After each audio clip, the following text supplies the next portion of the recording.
Bonsoir, bienvenue à tous sur Évanence littéraire, une page sur Facebook depuis janvier 2017, mais également un site internet depuis fin février, début mars 2024. Je suis Évangéline Brunois, j'ai rédigé à peu près 1300 chroniques, cela représente environ 700 auteurs.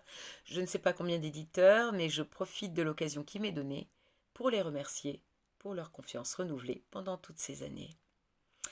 Je vais vous lire une chronique que j'ai rédigée le 10 février 2024 concernant les apparences de Gillian Flynn, paru le 2 novembre 2023 aux éditions Sonatine, 608 pages traduites par Héloïse Esquier. Et oui, parce que à l'occasion des 10 ans de la parution du roman, cette édition collector a été enrichie de nombreux passages inédits. Ce roman fut édité en 2012 par les éditions Crown sous le titre original Gone Girl. J'ai vu le film tiré de ce thriller et je me souviens être resté figé, sidéré par la fin, par le cynisme désespérant et criant de vérité de l'analyse psychiatrique des deux principaux protagonistes, Amy et Nick. J'ai donc sauté sur l'occasion de découvrir la version d'origine de ce scénario diabolique et hautement dérangeant de par sa justesse psychologique. Nous avons tous en nous de Amy ou Nick. Inutile de le nier. Grinçant, décrivant une relation maritale plus que malsaine, ce roman nous réserve cependant des moments d'humour noir jubilatoire, de vérité absolue sur des sujets que nous préférons normalement ne pas aborder. Formuler certaines idées serait très dangereuse pour notre santé mentale, mais Dieu, que cela fait du bien qu'une autrice se permette d'écrire ce que nous pensons en secret à l'abri des regards outragés ou choqués de nos semblables.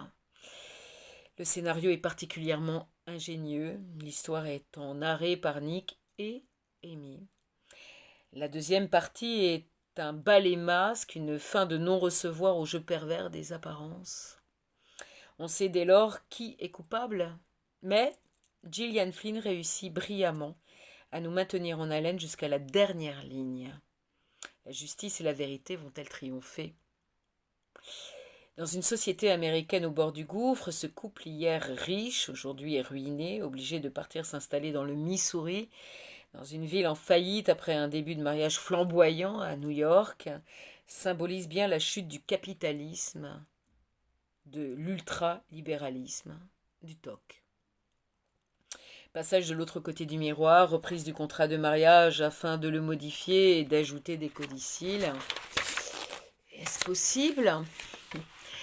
Un thriller psychologique ténébreux et terrifiant, un grand classique de la littérature noire qui n'a pris aucune ride.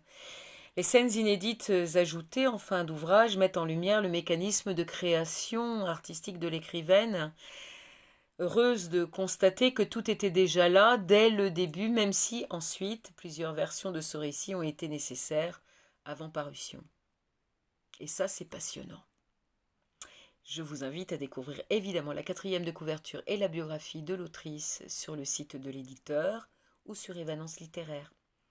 Merci infiniment, à très bientôt, au revoir.